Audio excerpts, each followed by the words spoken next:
Ready? আসসালামু আলাইকুম। সুপ্রিয় বিসিএস প্রার্থী, চাকরি প্রত্যাশী। বিসিএস এর পক্ষ থেকে সবাইকে জানাচ্ছি শুভেচ্ছা এবং অভিনন্দন। কিছুক্ষণের মধ্যে আমরা একটি ক্লাস শুরু করতে যাচ্ছি। ব্যাকরণের একটি ক্লাস শুরু করতে যাচ্ছি। আপনারা শুনতে পাচ্ছেন কিনা, ক্লিয়ার শুনতে পাচ্ছেন কিনা একটু কমেন্ট করেন প্লিজ। ক্লিয়ার শুনতে পাচ্ছেন কিনা একটু কমেন্ট করেন।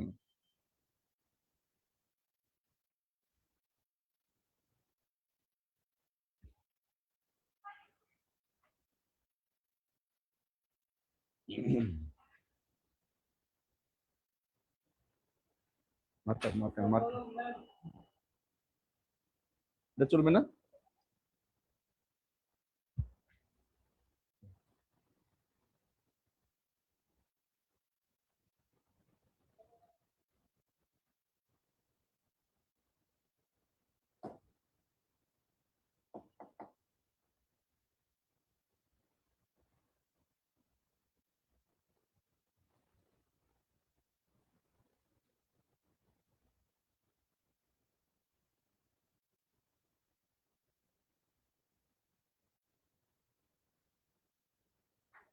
চালু হয়নি তো?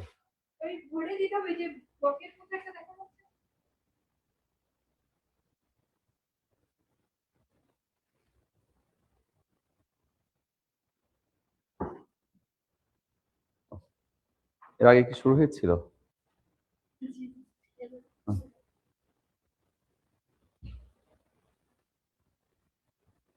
সুপ্রিয় শিক্ষার্থীবৃন্দ, যারা বিসিএস পরীক্ষা দিতে চাচ্ছেন, বিসিএস সহ সকল সকল প্রকার সরকারি চাকরি প্রত্যাশী সবাইকে বিসিএস কনফিডেন্স এর পক্ষ থেকে জানাচ্ছি শুভেচ্ছা এবং অভিনন্দন। আজকে খুবই গুরুত্বপূর্ণ একটি ক্লাসে আমরা যাচ্ছি, যেখান থেকে বিসিএস প্রিলিতে কোশ্চেন হয় এবং সকল চাকরির পরীক্ষা এখান থেকে কোশ্চেন হয়ে থাকে। আপনারা বুঝতেই পারছেন বিষয়টি কতটা গুরুত্বপূর্ণ। ক্লাসটি বোঝার জন্য, ক্লাসটি পরিপূর্ণরূপে আত্মস্থ করার জন্য, হৃদয়ঙ্গম করার জন্য প্রথম থেকে শেষ পর্যন্ত সাথে থাকবেন। আশা করি আজকের এই ক্লাসটি থেকে আপনি, এমনও হতে পারে যে ১টি-২টি কোশ্চেন কমন পেয়ে যাচ্ছেন। আবার ১টি-২টি কোশ্চেনের কারণেই, উত্তর পারার কারণেই কিন্তু আপনার একটি চাকরি হয়ে যেতে পারে। আর একটি প্রশ্নের উত্তর না জানার কারণেই আপনি বাদও পড়তে পারেন। এজন্য আপনারা প্রথম থেকে শেষ পর্যন্ত সাথে থাকবেন। খাতা কলম নিয়ে রেডি থাকুন। যখন আমি আপনাদের কথা বলবো, তখন আপনারা মনোযোগ দিয়ে শুনবেন। যখন লিখতে বলবো, তখন আপনারা শুদ্ধ করে লিখবেন। শুরু করছি ব্যাকরণের ১ নম্বর লেকচার। লেখেন সবাই ব্যাকরণ। এই যে ব্যাকরণ শব্দটা আমরা লিখলাম, তাই না? ব্যাকরণ। এখান থেকে কিন্তু একটি কোশ্চেন এসে যেতে পারে।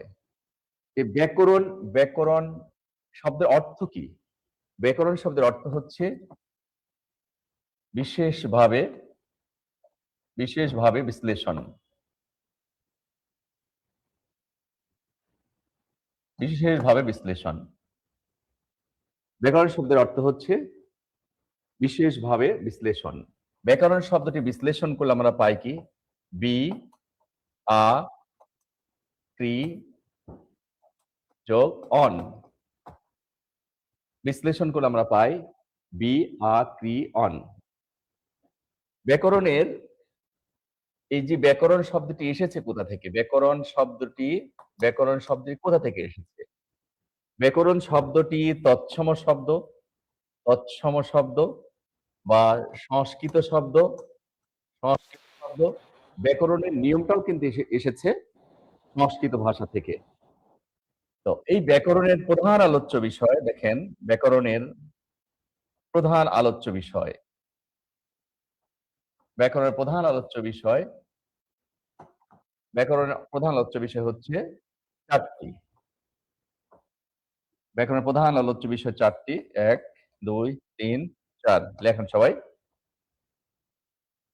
ধ্বনিতত্ত্ব, ২ নম্বর হচ্ছে শব্দতত্ত্ব বা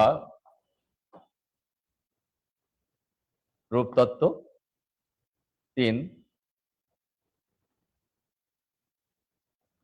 বাক্যতত্ত্ব বা পদক্রম, ৪ নম্বর হচ্ছে অর্থতত্ত্ব। অর্থতত্ত্ব। ব্যাকরণের প্রধান আলোচ্য বিষয় হচ্ছে ৪ টি। ধ্বনিতত্ত্ব, শব্দতত্ত্ব বা রূপতত্ত্ব, বাক্যতত্ত্ব বা পদক্রম এবং অর্থতত্ত্ব।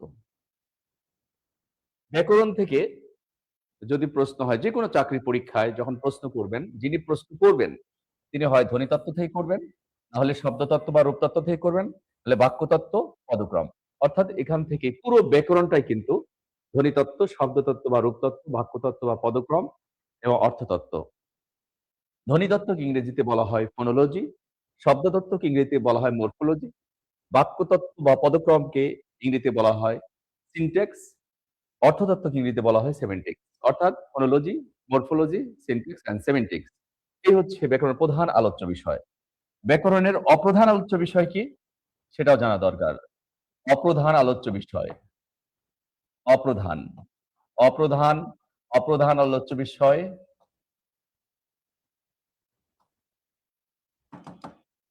ব্যাকরণের অপ্রধান আলোচ্য বিষয় ছন্দ, অলংকার, অলংকার, অভিধান তত্ত্ব। অভিধান তত্ত্ব।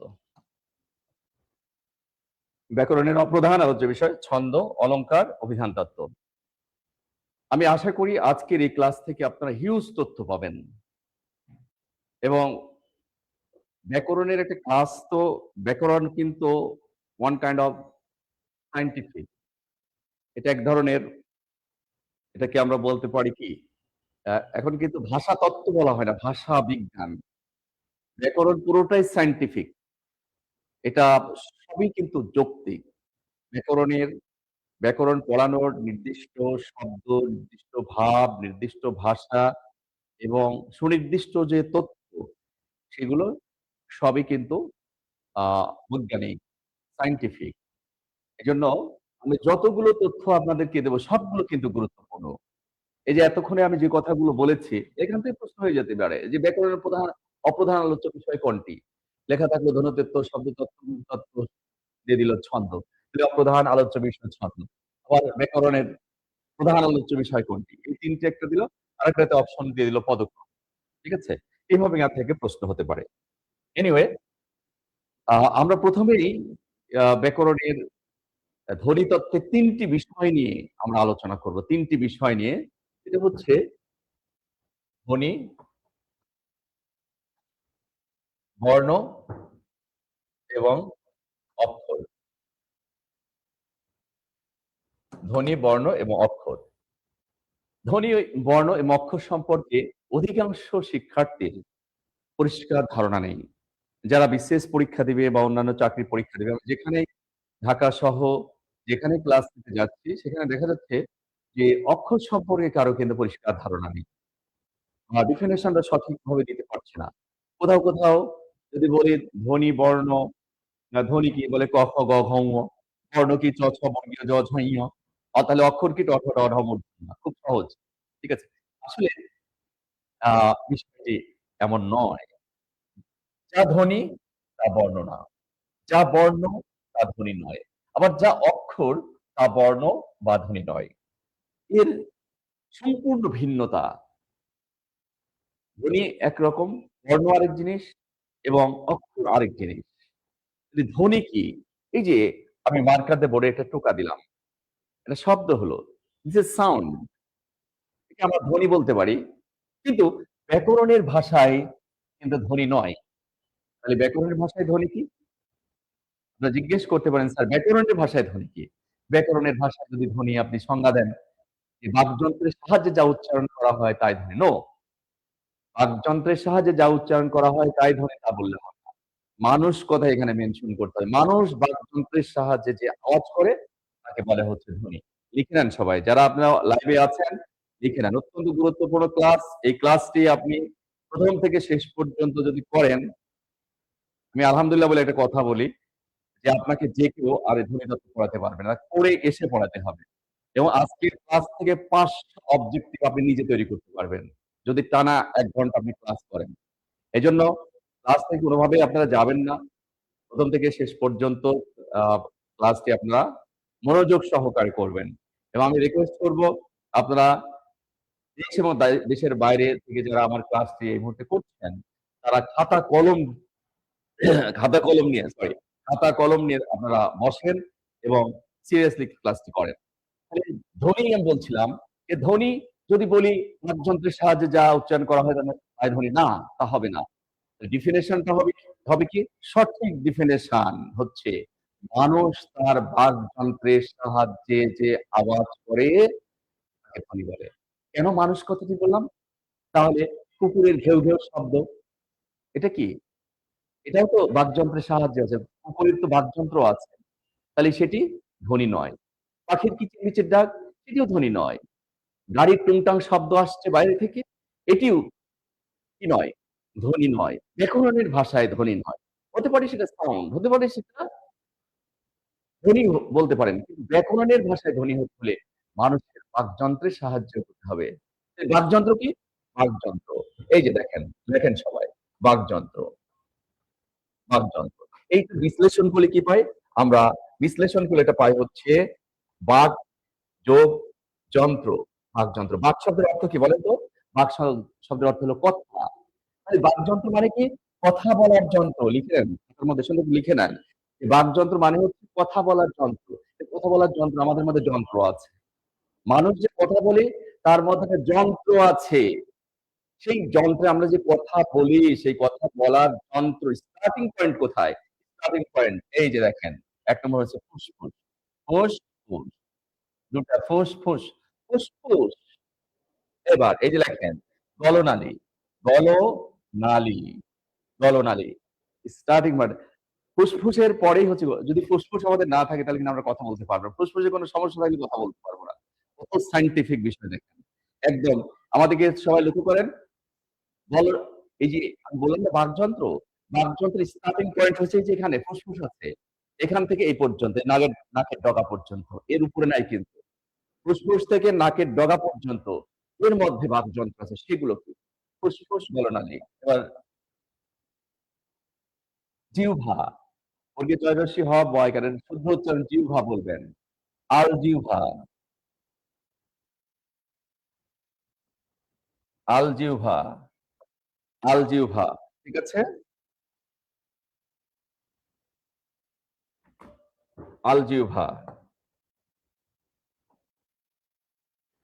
গণ গলনালী, জিহ্বা, আলজিহ্বা, গলনালী।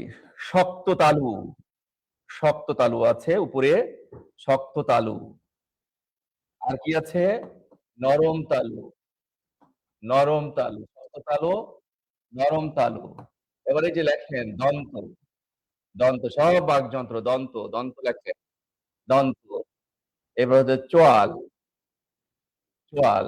মূর্ধা বোঝেন না? মূর্ধা দাঁতের যে অংশটুকু মাংসের মধ্যে থাকে সেটা কিন্তু মূর্ধা, মূর্ধা। নাসিকা লেখেন, নাসিকা, নাসিকা। ফুসফুস, গলনালী, জিহ্বা, আলজিহ্বা, গলনালী, শক্ত তালু, নরম তালু, দন্ত, চোয়াল, মূর্ধা, নাসিকা। ওষ্ঠ লিখবেন না? ওষ্ঠ, ওষ্ঠ মানে হচ্ছে ঠোঁট। এগুলো দিয়ে আমরা কথা বলি। আমরা যে কথা বলি দেখেন কত সায়েন্টিফিক। আমরা চোখ দিয়ে দেখছি বা আমরা যে কথা বলছি ১০ সেকেন্ডের মধ্যে কিন্তু আমরা এত কিছু আমাদের এই বাকযন্ত্রগুলো কিন্তু কাজ করছে। একদম ফুসফুস হচ্ছে এই স্টার্টিং পয়েন্ট। এই ফুসফুস থেকে শুরু করে মনে রাখবেন যে এই যে বাকযন্ত্র হচ্ছে এই ফুসফুস থেকে এই নাসিকা পর্যন্ত। ঠিক আছে? এগুলো, এইগুলো হচ্ছে এইগুলো হচ্ছে কি? বাকযন্ত্র, কথা বলার যন্ত্র। এখান থেকে কিভাবে প্রশ্ন হতে পারে? প্রশ্ন হতে পারে নিচের কোনটি বাকযন্ত্র অথবা নিচের কোনটি বাকযন্ত্র নয়? যেমন দিয়ে দিল নাসিকা, ওষ্ঠ, মূর্ধা অপশন ৩ টা। আরেকটা অপশন ঢুকিয়ে দিল কর্ণ। কিন্তু কর্ণ এটি কিন্তু বাকযন্ত্র নয়, এটি শ্রবণ যন্ত্র। ঠিক আছে? এভাবে কনফিউজড করতে পারে। নিচের কোনটি বাকযন্ত্র, নিচের কোনটি বাকযন্ত্র নয়? এভাবে প্রশ্ন হতে পারে। আর এগুলোর অর্থ তো সব বলেই দিলাম আপনাদের, বলেই দিলাম। ওষ্ঠ মানে ঠোঁট, আর মূর্ধা মানে হচ্ছে মূর্ধার ইংরেজি শব্দটা হচ্ছে root. Root that means root হচ্ছে মূর্ধা। দাঁতের যে অংশটুকু মাংসের মধ্যে থাকে, আপনারা এটাকে মুসলা বলেন বা আঞ্চলিক ভাষায়। ঠিক আছে? এই যে, এই হলো বাকযন্ত্র, বাকযন্ত্র। এখন আমরা তো এতক্ষণ ধ্বনি শিখলাম। তাহলে বর্ণটা কি? দেখেন, আরো সায়েন্টিফিক। আজকে শিখে নেন। বর্ণ, বর্ণ। অ ধ্বনি হচ্ছে বাকযন্ত্রের ব্যাপার। বর্ণ কি? সেটা আমি বলব। এতক্ষণ কিন্তু আমি বলেছি ধ্বনি হচ্ছে বাকযন্ত্রের বিষয়। তাহলে বর্ণ কিসের বিষয় তা বলবে, একটু অপেক্ষা করতে হবে। তার আগে বর্ণ কি? বর্ণের ডেফিনিশন দিলেও এখনো পর্যন্ত আমাদের দেশে 99% স্টুডেন্টকে বোঝাতে সক্ষম হননি শিক্ষকরা যে বর্ণ।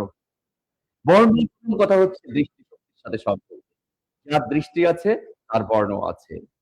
এটাও ওয়ান কাইন্ড অফ বর্ণ। এই যে আমার হাতে একটা মার্কার দেখতে পাচ্ছেন, যে ব্লাক, কালো, এটা একটা বর্ণ। বর্ণ মানে যে আমরা শুধু ওই যে লিখছি অ, এগুলো তা কিন্তু নয়। এটা একটা কি? এটা একটা নির্দেশ করছে, আমার ব্রেনকে নির্দেশ করছে। এটা দেখলে বলতে হবে তোমাকে মার্কার বা কলম। তাহলে বর্ণ হচ্ছে, বর্ণের এ পর্যন্ত যতগুলো ডেফিনিশন আছে, ডেফিনিশন আমরা পেয়েছি। তার মধ্যে একটা চমৎকার ডেফিনিশন আপনাদেরকে বলবো ৩ টি শব্দ। বর্ণ হচ্ছে ধ্বনি, নির্দেশক, প্রতীক। ডেফিনিশন। বর্ণ হচ্ছে কি? ধ্বনি, নির্দেশক, প্রতীক। এটাকে যদি আমরা একটু ব্যাখ্যা করে বলতে চাই, তাহলে বলতে পারি ধ্বনির লিখিত রূপকে, ধ্বনির লিখিত রূপকে বর্ণ বলে। লিখে নেন। এটি কিন্তু বিসিএস পরীক্ষায় এসেছে যে বর্ণ কি? এখানে যে অপশন গুলো ছিল, এই ১, ২, ৩, ৩টি শব্দের ডেফিনিশনটা ছিল। যে বর্ণ হচ্ছে ধ্বনি নির্দেশক প্রতীক। কথা বোঝাতে পেরেছি আপনাদের? যদি বুঝতে পারেন তাহলে ইয়েস বলেন। আপনারা বুঝতে পারছেন কিনা? বুঝতে পারলে সবাই বলেন ইয়েস, বুঝতে পারছি। যদি বুঝতে পারেন, পড়াশোনা কিন্তু জমে উঠেছে। আজকের ব্যাকরণের এই ক্লাস, এটা হচ্ছে একটা ফাউন্ডেশন ক্লাস। ধ্বনি, বর্ণ, অক্ষর সম্পর্কে যদি কারো পরিষ্কার ধারণা না থাকে, তাহলে ব্যাকরণ পড়ে তার কোনো লাভ নেই। আমি বলব ব্যাকরণ সে বুঝে না। ঠিক আছে? যে কারণে আজকে ক্লাসটা কিন্তু খুব গুরুত্বপূর্ণ। তাহলে বর্ণের ডেফিনিশন দিলাম। বর্ণ হচ্ছে, এবার বলি। এর আগে আপনাদের একটা তথ্য আমি দিয়েছি। তথ্য দেওয়ার পরে একটা কথা বলেছি। আরেকটা তথ্য দিয়েছি, সেটা হচ্ছে ধ্বনি হচ্ছে বাকযন্ত্রের ব্যাপার। তাহলে বর্ণটা কি? বর্ণ বর্ণটা হচ্ছে দৃষ্টিশক্তির ব্যাপার বা শ্রবণ যন্ত্রের ব্যাপার। দৃষ্টিশক্তি এবং শ্রবণ যন্ত্র, এই দুটির বিষয় হচ্ছে, এই দুটোই মূলত বর্ণের বিষয়। তাহলে আমি উদাহরণ দেই। আমরা এখানে এখানে একটা চিহ্ন দেয়া হয়েছে। তার মানে আমাদের ব্রেন কি খবর দিচ্ছে আমাকে দেখলে অ, একটা সাউন্ড করতে হবে, বলতে হবে। তার মানে হচ্ছে কি, দুটো বিষয়। যতক্ষণ দেখছি ব্রেনকে খবর দিচ্ছে, এই এটা কেমন খবর দিচ্ছে, ততক্ষণ বর্ণ। কিন্তু যখনই আমার বাকযন্ত্র কাজ করে অ বলে ফেললো, তখন সেটা ধ্বনি হয়ে গেল। আমরা ক, যতক্ষণ ব্রেন চিন্তা করছে এটা দেখে, ততক্ষণ এটা বর্ণ। ব্রেন দেখে চিন্তা করছে আর দৃষ্টিশক্তি দেখছে। ব্রেনের সাথে দৃষ্টিশক্তির সম্পর্ক। ব্রেনকে খবর দিচ্ছে, দেখো।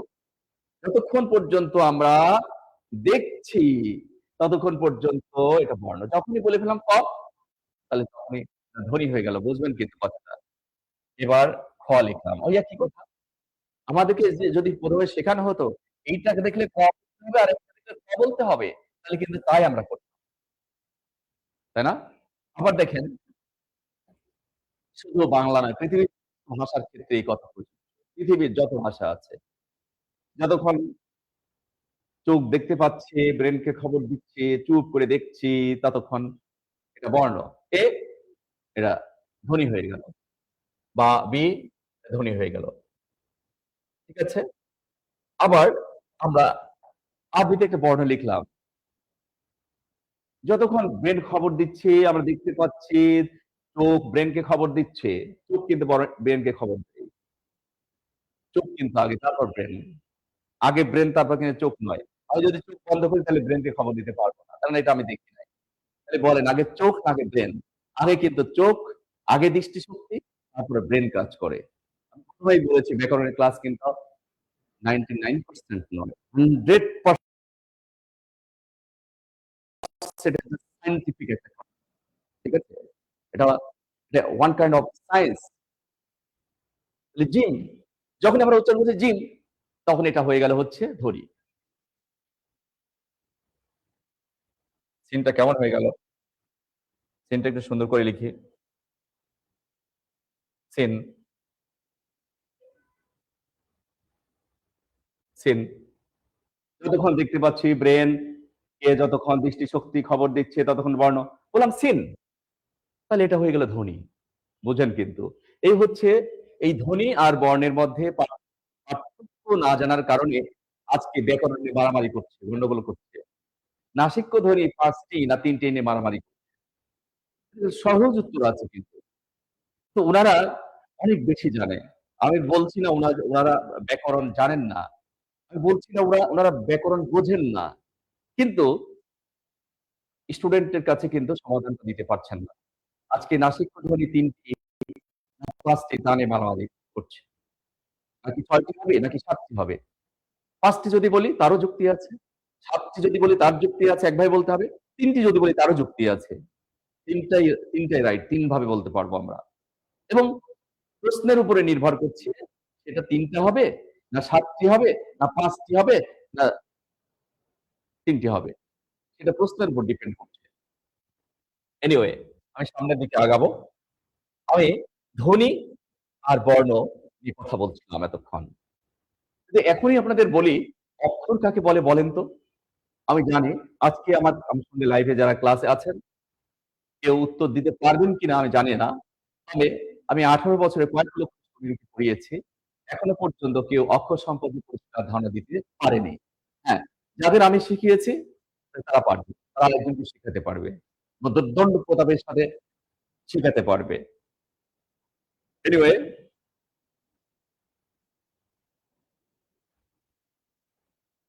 আপনারা শুনতে পাচ্ছেন কিনা?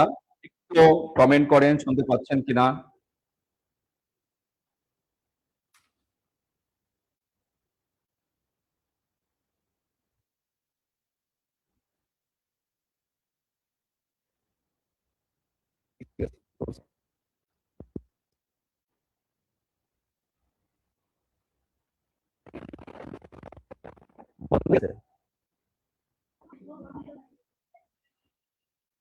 থাকেন, থাকেন, ক্লাসে থাকেন।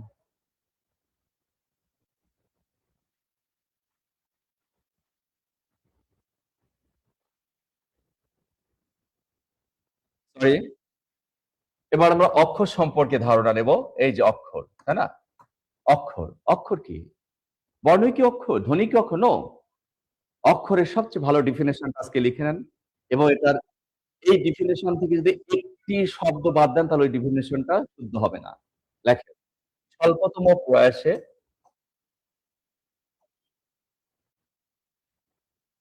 স্বল্পতম প্রয়াসে প্রয়াসে শব্দের যতটুকু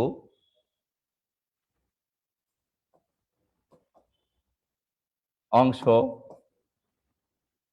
একসঙ্গে উচ্চারিত হয় তাকে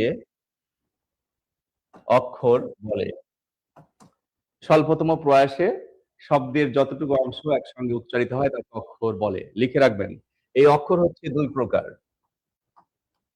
কিন্তু আপনারা বোঝেননি। যতক্ষণ আমি না বোঝাবো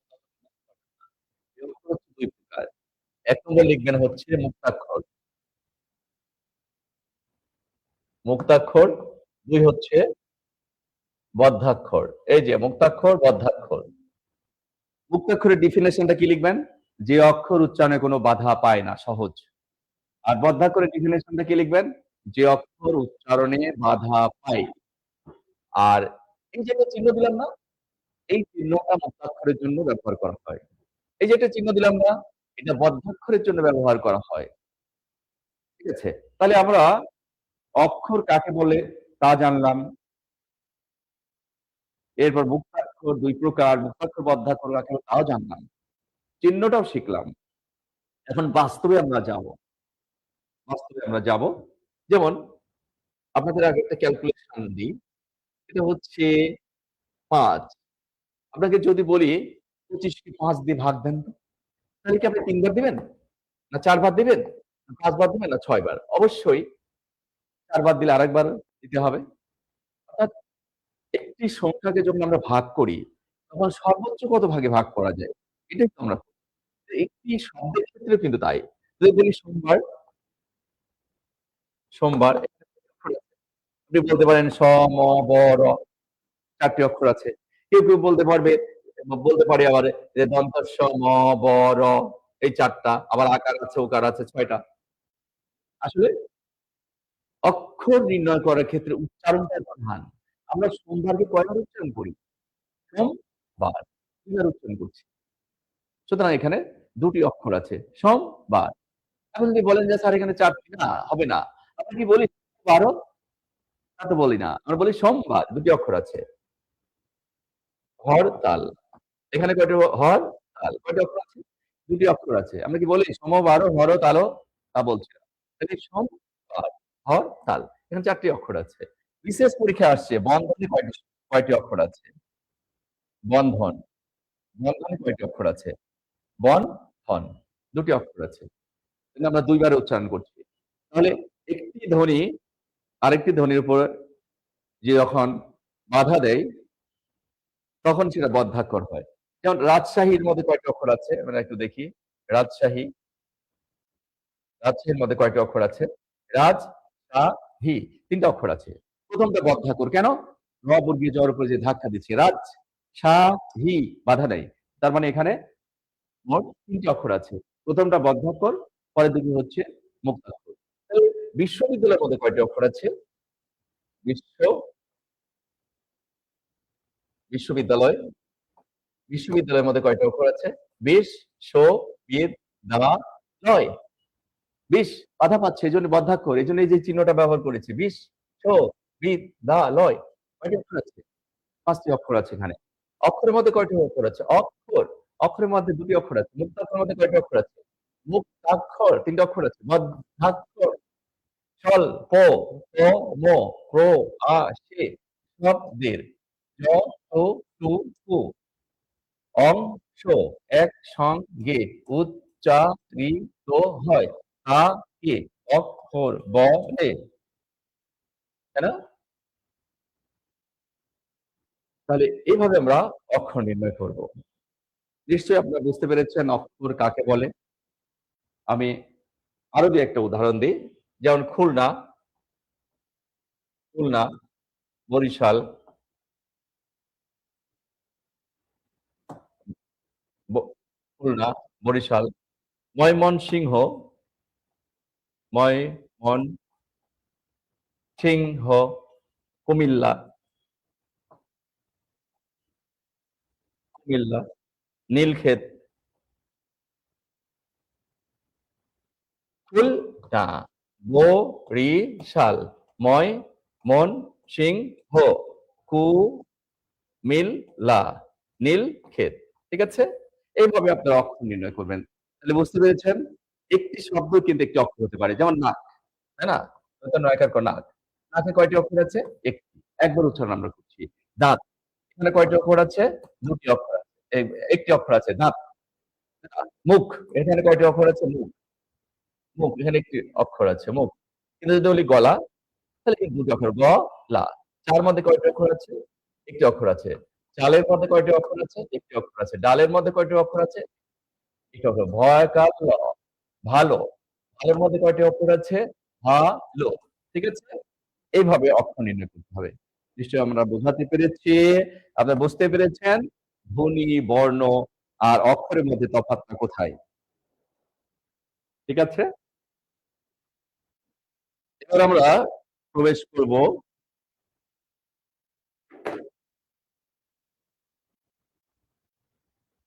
এবার আমরা প্রবেশ করব স্বরধ্বনি, স্বরবর্ণ। বর্ণ মোট কতটি? এটাও জানা দরকার। স্বরবর্ণ আছে, স্বরবর্ণ, স্বরবর্ণ হচ্ছে টি আর ব্যঞ্জন বর্ণ হচ্ছে ব্যঞ্জন বর্ণ ৩, ৯, ৩৯ টি। তাহলে মোট কতটি হলো? মোট হচ্ছে ৫০ টি। এটা একটা তথ্য যে স্বরবর্ণ কতটি? ১১ টি। ব্যঞ্জন বর্ণ কতটি? ৩৯ টি। তাহলে মোট বর্ণ কতটি? ৫০ টি। ঠিক আছে? এবার আপনারা যে যেখানে আছেন খাতার মধ্যে এই যে খাতার মধ্যে আ আমি যেভাবে বোর্ডে লিখব স্বরবর্ণগুলো এভাবে লেখেন। লেখেন সবাই। স্বরে অ, স্বরে আ, হ্রস্বই, দীর্ঘই, হ্রস্ব, দীর্ঘ, ঋ, এ, ঐ, ও, ঔ। সবাই লেখেন তো। ১১ টি বর্ণ সবাই লেখেন খাতার মধ্যে। এটা হচ্ছে এখানে অনেকগুলো তথ্য আছে। খুব মনোযোগ দিয়ে শুনবেন। এখান থেকে কিন্তু অসংখ্যবার বিসিএস, প্রিলি সহ বিভিন্ন চাকরি পরীক্ষায় এখান থেকে প্রশ্ন আসে। এই যে আমি যে এখানে ১১ টি বর্ণ লিখছি, পাশে লিখি। আপনারা লেখেন স্বরে অ, তাই না? স্বরে আ, হ্রস্বই, দীর্ঘই, হ্রস্ব, দীর্ঘ, দীর্ঘ উ, ঋ, এ, ঐ, ঔ। তাই না? এই যে ১১ টি এগুলো হচ্ছে স্বরবর্ণের পূর্ণ রূপ। এগুলো কিন্তু স্বরবর্ণের পূর্ণ রূপ এই যে আমরা লিখলাম। কিন্তু এটার একটা সংক্ষিপ্ত রূপ আছে। সংক্ষিপ্ত রূপ কি? এটা হচ্ছে একটা স্বরেয়ার আকার সংক্ষিপ্ত রূপ। এটার সংক্ষিপ্ত রূপ এই যে এগুলো হচ্ছে সংক্ষিপ্ত রূপ, সংক্ষিপ্ত রূপ।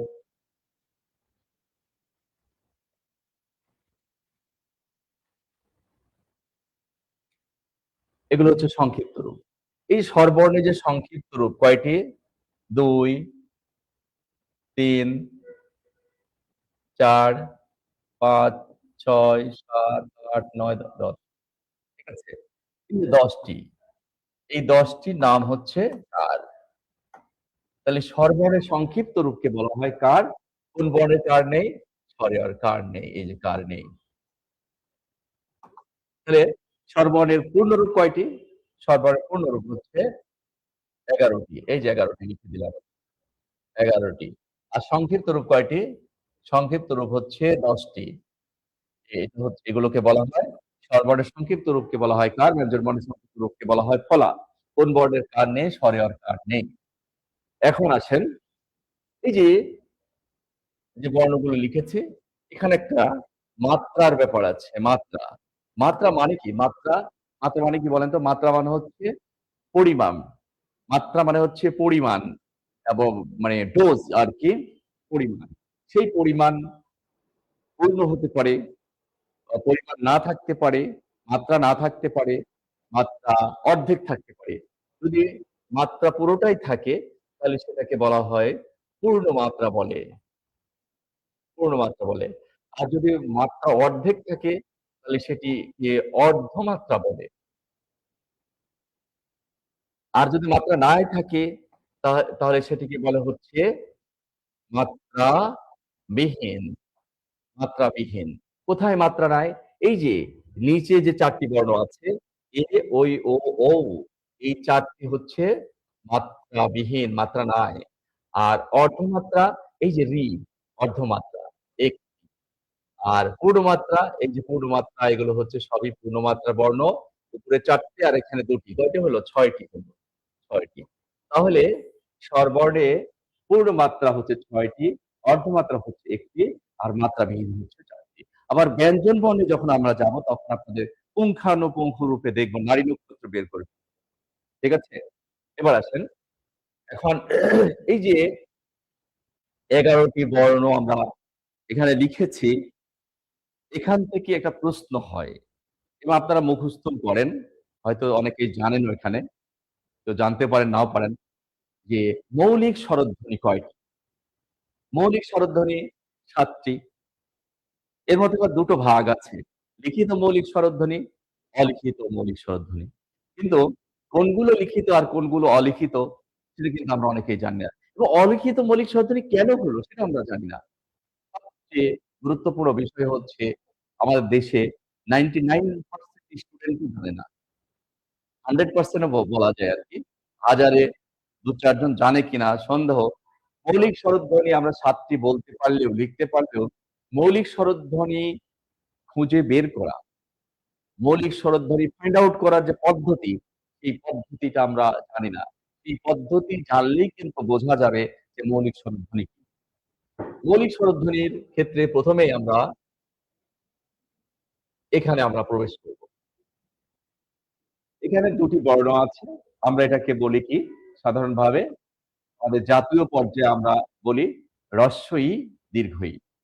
হ্রস্ব ই, হ্রস্ব মানে আপনারা জানেন হ্রস্ব মানে ছোট আর দীর্ঘ মানে লম্বা। তাহলে হ্রস্ব ই মানে ই হচ্ছে ছোট। আর দীর্ঘ ই মানে টা হচ্ছে লম্বা। এটাই তো এর অর্থ, সাধারণ অর্থ।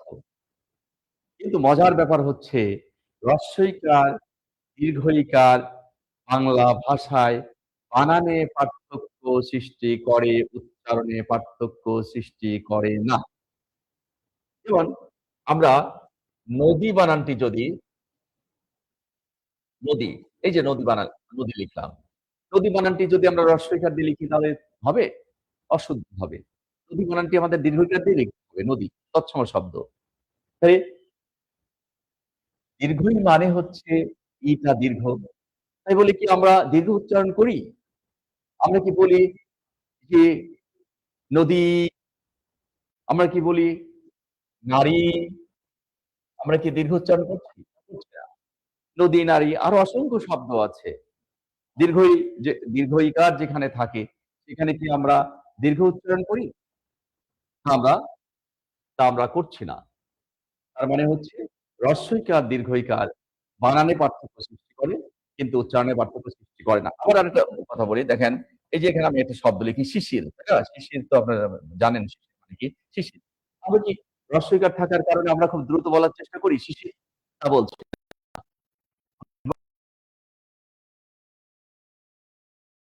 আবার নদী মানে ওই কথাটার কাছে আমরা ফিরে যাচ্ছি যে হ্রস্ব ইকার, দীর্ঘ ইকার বানানে পার্থক্য সৃষ্টি করে কিন্তু উচ্চারণে পার্থক্য সৃষ্টি করে না। মৌলিক স্বরধ্বনি বের করার ক্ষেত্রে উচ্চারণটাই প্রধান। ঠিক আছে? তাহলে এই যে এই দুটো মিলে আমরা যে নিয়েছি। এ কথার অর্থ এই নয় যে আমরা হ্রস্ব ই নিয়েছি। এ কথার অর্থ এই নয় যে আমরা দীর্ঘ ই নিয়েছি। এ কথার অর্থ হচ্ছে আমরা যে সাউন্ড করছি, উচ্চারণটা করছি এটা নিয়েছি। বোঝানোর জন্য দেখানো হয় যে এটা আমরা হ্রস্ব ই নিয়েছি। কিন্তু মূলত এখানে আমরা নিচ্ছি হচ্ছে নিচ্ছি। এবার আসেন, তাহলে এই দুটো মিলে আমরা একটা নিলাম। মৌলিক স্বরধ্বনি বের করার পদ্ধতি শুরু করেছি। মনে রাখবেন, আজকেই এই আমার সঙ্গে এই ক্লাসটি করে আরেকজনকে আপনি শিখাবেন। এইভাবে শেখাবেন। তাহলে সে শিখতে পারবে। আমি নলেজটা ট্রান্সফার করতে চাই। সবাই শিখতে চান, সবাই শেখান আরেকজনকে। আজকে যারা ক্লাস করছেন, যদি ছোট ভাই-বোন থাকে, ঠিক আছে? 8, 9, 10, 11, 12 এ পড়ে এরকম তাদেরকে শেখাবেন। বা টিউশন করলে সেখানে শেখাবেন। বা চর্চা করার জন্য আপনার যিনি সহপাঠী আছেন, আপনার সঙ্গে পড়াশোনা করে তাকে আপনি শেখান। তাহলে এটা আপনি আত্মস্থ করতে পারবেন। দীর্ঘদিন মনে থাকবে। হ্রস্বকার, দীর্ঘকার। এটিও উচ্চারণে পার্থক্য সৃষ্টি করে। কি এটা এটা এটা এটা বানানে পার্থক্য সৃষ্টি করে কিন্তু উচ্চারণে পার্থক্য সৃষ্টি করে না। যেমন ২৯, ৩৯ কিন্তু আমরা বলি না বা ১৯ কিন্তু আমরা বলছি না। তাহলে হ্রস্বকার, দীর্ঘকার এই দুটোও কি বানানে পার্থক্য সৃষ্টি করে। উষা আমরা বলছি না, উষা বলছি। তাহলে যে শব্দগুলো দীর্ঘকার দিয়ে লেখা আছে, দীর্ঘকার দিয়ে লেখা আছে, সেগুলো আমরা দীর্ঘ উচ্চারণ করছি না। যেন মুমূর্ষু আমরা বলছি, তা বলছি না। দীর্ঘ থাকার পরে আমরা এখানে দীর্ঘ উচ্চারণ করছি না। আবার হ্রস্ব থাকার কারণে আমরা দ্রুত উচ্চারণ করছি না। তাহলে হ্রস্বকার, দীর্ঘকার বানানে পার্থক্য সৃষ্টি করে, কিন্তু উচ্চারণে পার্থক্য সৃষ্টি করে না। এজন্য এই দুটো মিলে আমরা একটা নিলাম, বোঝানোর জন্য লিখলাম। তাই বলে যে আমরা হ্রস্ব নিয়েছি তা কিন্তু না, বা দীর্ঘ নিতে হবে তা না। এই দুটো মিলে আমরা ওইটা উ এটাকে আমরা নিয়েছি। এবার আমরা মৌলিক স্বরধ্বনি বের করার ক্ষেত্রে কে বাদ দেব। কে কেন বাদ দেব? আরে তো আবার মূলের বর্ণের মধ্যেই তো আছে। স্বরে রস্বই বা রস্বই আমার মূলের ভিতরেই তো আছে। আমি কেন এটা নেব? যেহেতু মৌলিক স্বরধ্বনি, মানে এটার ভেতর দিয়ে সব হবে। কথা কিন্তু বুঝতে হবে। তাহলে আমরা এখন কে বাদ দেব কোন যুক্তিতে? কে বাদ দেব স্বরেয় রস্যু। আমার মূলের মধ্যেই তো লুকিয়ে আছে। আমার মূলের মধ্যেই তো রস্যু বা যেভাবে আমরা লিখি না কেন, মূলের মধ্যেই লুকিয়ে আছে। যে কারণে মৌলিক স্বরধ্বনি বের করার ক্ষেত্রে আমরা এ দুটোকে বাদ দেব। বাদ দিলে কি ঘটনা ঘটলো? এই এগুলো আমরা নিলাম। রি নিয়ে কথা বলি। রি। রির ১ম কথা হচ্ছে সকল ভাষাবিজ্ঞানী একমত, রি স্বরধ্বনি না। কেন স্বরধ্বনি নয়? তার যুক্তিটা কি? তার যুক্তি হচ্ছে রিটা যখন আমরা উচ্চারণ করছি তখন যোগ রি স্বরধ্বনির সাহায্য নিচ্ছে। তাহলে সেটা কেন স্বরধ্বনি হবে? তার কারণ হচ্ছে স্বরধ্বনির ডেফিনিশনেই তো আমরা শিখেছি। যে ধ্বনি উচ্চারণে অন্যের সাহায্য নেয় না, বা যে ধ্বনি উচ্চারণে স্বরতন্ত্রে বাধা পায় না, অ বাধা নাই।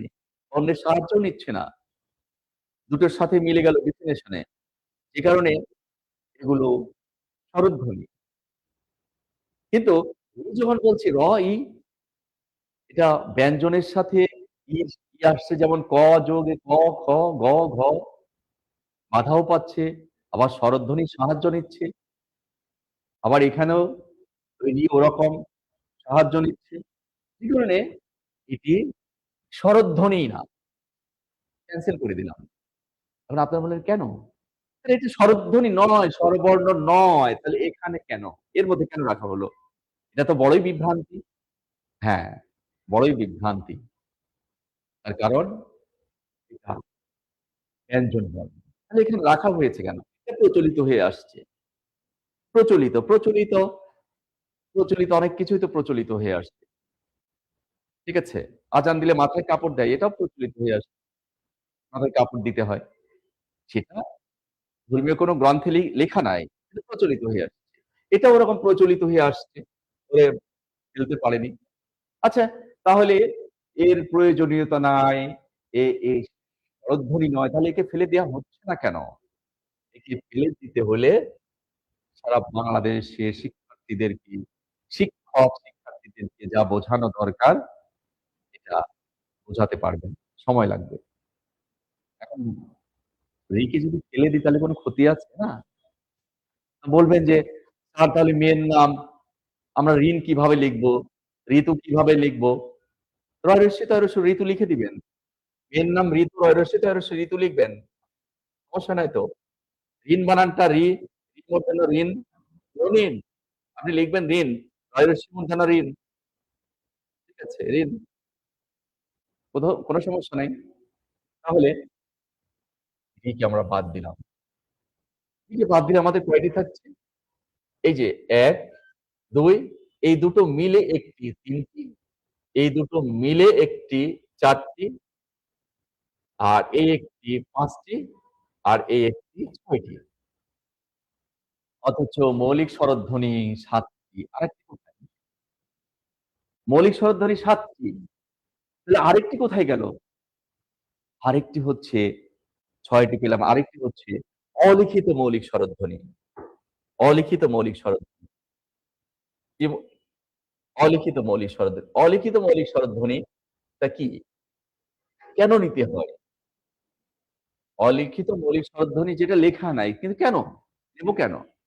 যেমন আমরা যদি লিখি শুদ্ধ উচ্চারণ একটি, এটা শুদ্ধ উচ্চারণ। কিন্তু যখন আমরা বলি একটা, একটা, একটা আম দাও, একটা আম দাও, আমরা বলি একটা আম দাও। তাহলে সেটা সেটা কি একটা আম দাও শুদ্ধ না একটা আম দাও? একটা আম দাও। তাহলে একটা কিন্তু এই যে একটা না, এটা শুদ্ধ উচ্চারণ হচ্ছে একটা, একটা। তার মানে এখানে একটা এ আছে, এ আছে। জয়কার লয়কার বেলা শুদ্ধ উচ্চারণ হচ্ছে বেলা। তার মানে হচ্ছে এখানে একটা আছে। এ, এটা কিন্তু আগে এভাবে লেখা হতো। এখন কিন্তু এভাবে লেখা হয় না, এভাবে লেখা হয়। এ, খেলা। হয়কার লয়াকার। এটা শুদ্ধ উচ্চারণ কি? খেলা। এখানে একটা আসছে। তাহলে আমরা অহরহ শুদ্ধ উচ্চারণের জন্য ব্যবহার করি। এটাই তো আমাদের ভাষার দক্ষতা। আমাদের আছে ১১ টি। তার মধ্যে বাদ দিতে হয় ৫ টি। আবার ১ টি ধার করতে হয়। কিন্তু ইংরেজিতে কোন সমস্যা নাই। এ, ই, আই, ও, ইউ। এ, এই এ, ই, আই, ও, ইউ ৫ টি। আরবিতেও কোন সমস্যা নাই। ওয়াও, আলিফ, ইয়া। আরবিতেও কোন সমস্যা নেই, ইংরেজিতেও কোন সমস্যা নেই। ওদের বাদও দিতে হয় না, ধারও করতে হয় না। বাট বাংলায় বাদও দিতে হয়, ধারও করতে হয়। এটাই আমাদের দন্য। এটা কারেকশন হওয়া উচিত জাতীয় পর্যায়ে। হবে ওদের ভবিষ্যতে হবে। যারা দেশের ভাষা বিজ্ঞানী আছেন তারা কি যে এটা জানেন না তারা জানেন। ঢাকা ইউনিভার্সিটিতে ভাষা বিজ্ঞান বিভাগ আছে। ওখানে যারা গবেষণা করেন তাদের এগুলো নখদর। এর চেয়ে ডিপলি তারা গবেষণা করেন। ঠিক আছে? কিন্তু সেটা বাংলা একাডেমি পর্যন্ত যেতে হবে। এটার আরো যুক্তি দাঁড় করাতে হবে। আরো পিএইচডি ডিগ্রি হতে হবে। বাংলা একাডেমিতে সাবমিট করলে তখন সেটা স্বীকৃতি দিলে তখন হয়তো আমরা এই একসময় চলে আসবে ৬ টি মৌলিক স্বরধ্বনির ৬ টি দেখালেই হবে। বাকিগুলো লেখা দরকার নেই। অন্যগুলোও আমরা লিখতে পারব। এনিওয়ে এই হচ্ছে মৌলিক স্বরধ্বনি ৭ টি। এই মৌলিক স্বরধ্বনি ২ প্রকার লিখিত, অলিখিত। লিখিত মৌলিক স্বরধ্বনি ৬ টি, অলিখিত মৌলিক স্বরধ্বনি হচ্ছে ১ টি। ঠিক আছে? আমরা আরো এখানে অনেক কথা আছে। যৌগিক বর্ণ আছে, ও যৌগিক বর্ণ আছে। এটা বিশ্লেষণ করলে আপনারা বুঝবেন। ড়, র সেখানে যৌগিক দেখিয়ে দিয়েছি। ঠিক আছে? এখন আমরা প্রবেশ করব হচ্ছে ব্যঞ্জন বর্ণ। লিখবেন না সবাই? খাতা কলম আছে? খাতা কলম আছে?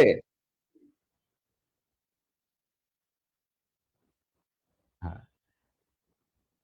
আপনারা যারা ঈদের আগে ভর্তি হতে চাচ্ছেন একটু অনেক আগে আপনারা অংশগ্রহণ করেছেন এই ক্লাসে। আ ঈদের আগে যদি একটা এই যে হটলাইন দেওয়া আছে, এখানে নির্দিষ্ট কিছু ভর্তি নিবে। সবাইকে সুযোগ দিবে কিনা আমি জানি না।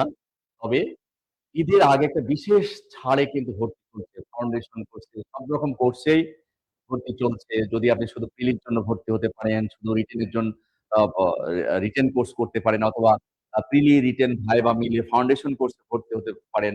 ১০ম থেকে ১৮তম গ্রেডে জবের জন্য এখানে আপনি ভর্তি হতে পারেন। ঈদের আগ পর্যন্ত অর্থাৎ ১৭ তারিখ পর্যন্ত। আজকে ১১ তারিখ। ১১, ১১, ১২, ১৩, ১৪, ১৫, ১৬, ১৭ এই যে ১ সপ্তাহ আছে। এই ১ সপ্তাহের মধ্যে আপনি একটা বিশেষ একটা ছাড় চলছে। স্পেশাল ডিসকাউন্ট চলছে। আপনারা দ্রুত এই যে এখানে একটা হটলাইন আছে এখানে দ্রুত যোগাযোগ করে ভর্তি কমপ্লিট করে নিতে পারবেন। ঠিক আছে?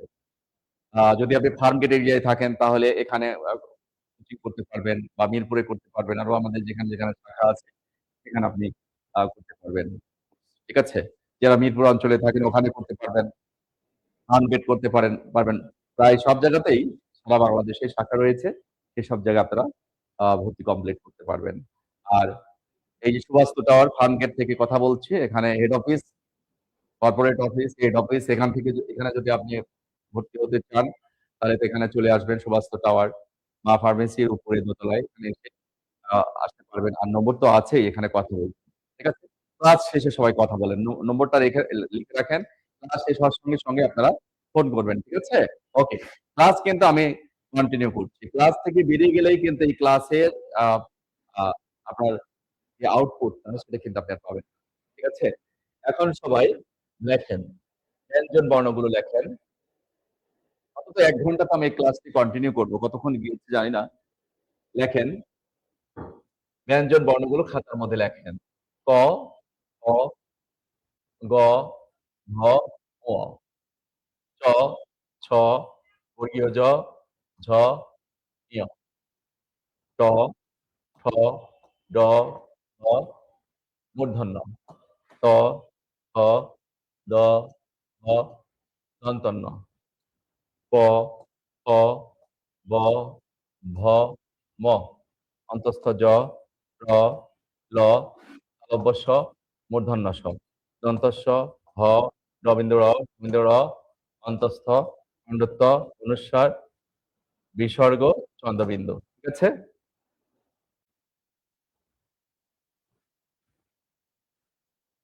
বিসর্গ চন্দ্রবিন্দু। এই যে এখানে বর্ণগুলো লিখেছি। তো এখানে তো মাত্রার স্বরবর্ণে কিন্তু আপনাদের মাত্রা দেখিয়েছি। কিন্তু এখানে মাত্রার বিষয়টা স্বরবর্ণে স্বরবর্ণে মাত্রা ছিল হচ্ছে এই যে এখানে আপনাদের দেখায় মাত্রা ছিল কি আ এখানে লেখেন ও আপনাদের তো লেখাই আছে খাতার মধ্যে। আমি একটু আরেকটু দেখাই। পূর্ণমাত্রা, এই যে পূর্ণমাত্রা, ২ নম্বর হচ্ছে অর্ধমাত্রা। এখানে কি, কি আছে সেটা দেখাবো। আর ৩ হচ্ছে মাত্রাবিহীন। এই যে মাত্রাবিহীন। ঠিক আছে? তাহলে পূর্ণমাত্রা। অর্ধমাত্রার বর্ণ, ওখানে মাত্রাবিহীন বর্ণ আমরা স্বরবর্ণে মাত্রাবিহীন বর্ণ কয়টি পেয়েছিলাম? এ, ও, এ, ওই, ও ৪ টি পেয়েছিলাম। আর এখানে মাত্রাবিহীন বর্ণ কয়টি দেখেন তো? এখানে মাত্রাবিহীন বর্ণ হচ্ছে ২ টি আর নিচে হচ্ছে ৪ টি। ২, ৪ আর ২ কত? ৬ হয়। ৬ টি। তাহলে ৬, ৪ আর ৬ কত? ১০ হচ্ছে। এই ১০ টি, ১০ টি। আচ্ছা। ক, খ, গ, ঘ, ঙ এই লাইনে কয়টি অর্ধমাত্রা বর্ণ আছে? ২ টি। চ, ছ বর্গীয় জ, ঝ, ই, চ, ছ বর্গীয় জ, ঝ, ঞ এই লাইনে অর্ধমাত্রার বর্ণ কয়টি আছে বলেন তো? চ, ছ বর্গীয় জ, ঝ, ঞ আপনারা বলেন সবাই। আপনার তো ক, খ, গ, ঘ, ঙ এই লাইনে ২ টি অর্ধমাত্রার বর্ণ আছে। তাই না? কিন্তু এই লাইনে ২য় লাইনে অর্ধমাত্রার বর্ণ কয়টি আছে? বলেন। প্লিজ বলেন। ৩০ সেকেন্ড সময় দিলাম লিখে নেন। যে ২য় লাইনে চ, ছ বর্গীয় জ, ঝ, ঞ এই লাইনে অর্ধমাত্রার বর্ণ আছে কিনা? যদি থাকে তাহলে কয়টি? যদি থাকে তাহলে কয়টি সেটা? আসলে এই লাইনে কোন অর্ধমাত্রার বর্ণ নেই। আমরা অনেকেই ঝ কে অর্ধমাত্রার বর্ণ মনে করি। এই লাইনে অর্ধমাত্রার বর্ণ নেই। তাহলে অর্ধমাত্রা বর্ণ ১, ২ এ লাইনে নেই। এই একটি ৩ টি, ৩ টি, এই একটি ৪ টি, ৪ টি আর এই একটি ৫ টি, ৫ টি ৬ টি, ৬ টি, ৬ টি, ৬ টি, ৬ টি, এই একটি ৭ টি। তাহলে ওখানে ছিল হচ্ছে একটি অর্ধমাত্রা বর্ণ, একটি আর এখানে হলো হচ্ছে ৭ টি। তাই না? তাহলে মোট কতটি হলো? ৮ টি। অর্ধমাত্রা বর্ণ ৮ টি। আর পূর্ণমাত্রার বর্ণ ওখানে ছিল হচ্ছে স্বরীয়, স্বরিয়া, হ্রস্বই, দীর্ঘই, হ্রস্ব, দীর্ঘ ৬ টি ছিল। ৬ টি আর এখানে আছে হচ্ছে ২৬ টি। ২৬ টি। এই হচ্ছে ৩২ টি। ৩২ আর ৪০, ৪০ আর ১০ এ ৫০। তাহলে এখন যদি প্রশ্ন হয় যে স্বরবর্ণের পূর্ণমাত্রা বর্ণ কয়টি? ৬ টি। ব্যঞ্জন বর্ণের পূর্ণমাত্রা বর্ণ কয়টি? ২৬ টি। মোট পূর্ণমাত্রা বর্ণ কয়টি? ৩২ টি। স্বরবর্ণের অর্ধমাত্রা বর্ণ কয়টি? ১ টি। ব্যঞ্জন বর্ণের অর্ধমাত্রা বর্ণ কয়টি? ৭ টি। মোট অর্ধমাত্রা বর্ণ কয়টি? ৮ টি। স্বর স্বরবর্ণে মাত্রাবিহীন বর্ণ কয়টি? ৪ টি। ব্যঞ্জন বর্ণে কয়টি? ৬ টি। মোট কয়টি মাত্রাবিহীন বর্ণ? ১০ টি। একদম টনটনা ধারণা থাকতে হবে। ঠিক আছে? এই হচ্ছে মাত্রা সংক্রান্ত বিষয়। এবার আসেন মাত্রা নিয়ে আর কোন সমস্যা আশা করি আপনাদের থাকলো না। এবার ক, খ, গ, ঘ, ঙ এই যে এটার কিন্তু একটা নাম আছে। এটার নাম আছে। এটা হচ্ছে ক বর্গ। ঠিক আছে? ক বর্গ। এটার নাম হচ্ছে চ বর্গ। এটার নাম কি? ট বর্গ। এটার নাম কি? ত বর্গ। এটার নাম কি? এটা হচ্ছে ক ক বর্গ। ঠিক আছে? ক বর্গ। তাহলে বর্গ মোট কয়টি? ৫ টি। এটা কিন্তু একটা পরীক্ষায় আসছে। পরবর্তী অনেক পরীক্ষাতেই আসছে। এটিও একটা পরীক্ষায় ১ম আসে, তারপর অনেকগুলো পরীক্ষাতে আসছে যে মোট বর্গ কয়টি? বর্গ হচ্ছে ৫ টি। কিন্তু উচ্চারণগত দিক থেকে ক, খ, গ, ঘ, ঙ এগুলোকে বলা হচ্ছে কণ্ঠধ্বনি। কণ্ঠধ্বনি। চ, ছ, বর্গীয় জ, ঝ, ঞ এগুলোকে বলা হচ্ছে তালব্য ধ্বনি। কি ধ্বনি? তালব্য ধ্বনি। ট, ঠ, ড, ঢ মূর্ধন্য এগুলোকে বলা হয় মূর্ধন্য ধ্বনি। ত, থ, দ, ধ দন্তান্ন এগুলোকে বলা হয় দন্তধ্বনি। ঠিক আছে? আর প, ফ, ব, ভ, ম এগুলোকে বলা হয় ওষ্ঠধ্বনি। ওষ্ঠ মানে হচ্ছে ওষ্ঠ মানে হচ্ছে কি? ওষ্ঠ মানে হচ্ছে ঠোঁট। ঠোঁট দিয়ে উচ্চারিত হয়। তাহলে এই যে ক থেকে ম পর্যন্ত ২৫ টি বর্ণ আছে। এগুলোকে বলা হয় স্পষ্ট ধ্বনি বা স্পর্শ ধ্বনি। স্পৃষ্ট ধ্বনি বা স্পর্শ ধ্বনি বলা হয়। ক থেকে ম পর্যন্ত। এই ক থেকে ম পর্যন্ত ২৫ টি ধ্বনিকে ২ ভাগে ভাগ করা হয়ে থাকে। ২ ভাগে ভাগ করা হয়ে থাকে। একটা হচ্ছে ঘোষ আর এপাশে আছে হচ্ছে অঘোষ। অঘোষ। অর্থাৎ এগুলো হচ্ছে এগুলো হচ্ছে কি? সরি। এই পানি দাও তো, পানি দাও তো। পানি দাও তো। হ্যাঁ, পানি দাও। খুব তাড়াতাড়ি পানি দাও। খুব অসুবিধা হচ্ছে হঠাৎ করে। রোজার সাথে, সাথে ক্লাস নিচ্ছি তো। খুব তাড়াতাড়ি আমাকে পানি দাও। দাও, দাও, দাও, তাড়াতাড়ি দাও। এটা ভালো পানি?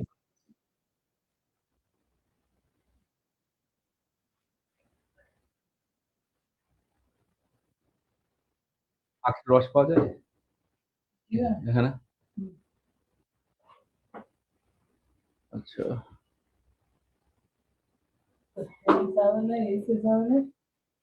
এসি, এসি ছাড়ো তো।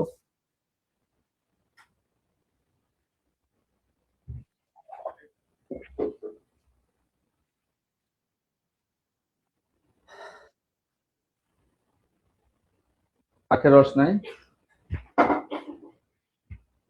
হঠাৎ করে খারাপ লাগছে।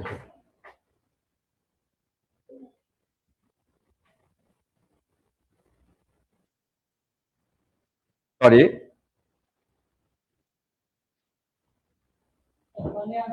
হ্যাঁ? হ্যাঁ, পানি দাও, পানি দাও। আর এই যে এই পাশে এগুলো হচ্ছে নাসিক্য ধ্বনি। আর এগুলো হচ্ছে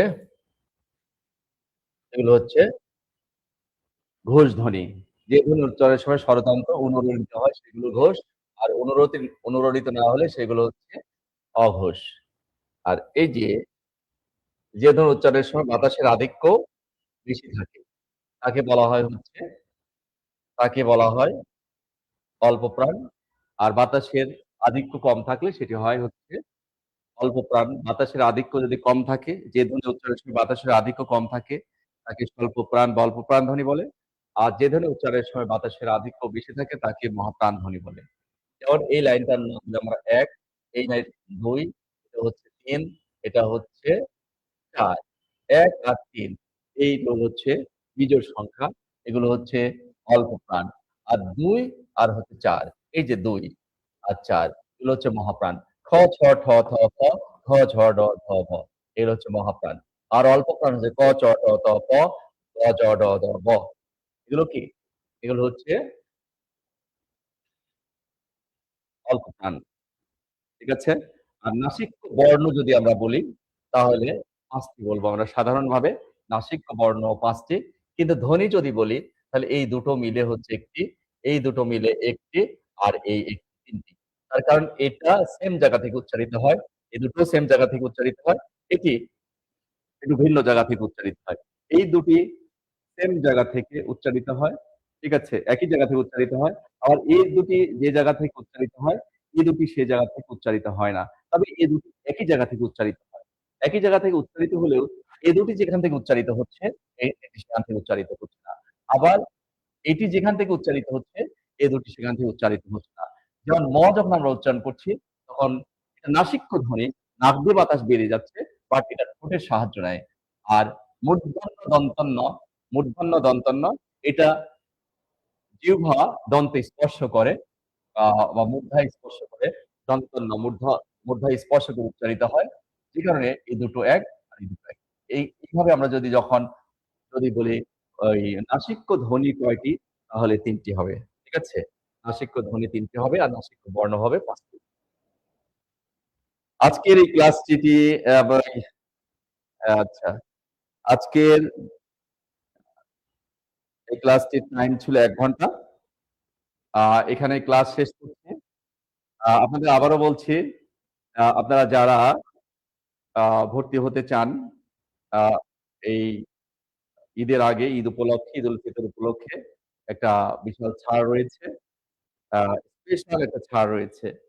এই ছাড়ে যারা ভর্তি হতে চাচ্ছেন, এখানে যে যে নম্বরটা দেওয়া আছে, এখানে আপনারা যোগাযোগ করেন। তো বিশেষ ছাড়ে আপনারা ভর্তি হতে পারবেন। ফাউন্ডেশন কোর্সে ভর্তি হতে পারবেন বা ১০ম থেকে ১৮তম গ্রেডের যেকোনো জবের জন্য আপনারা ভর্তি হতে পারবেন। আজকের ক্লাস এখানেই শেষ করছি। সবাইকে আবারও শুভেচ্ছা। আল্লাহ হাফেজ। আসসালামু আলাইকুম।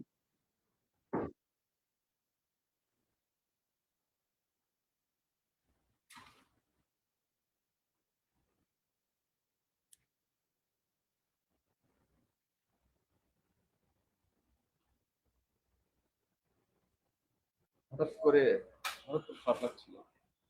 খুব খারাপ লাগছিল।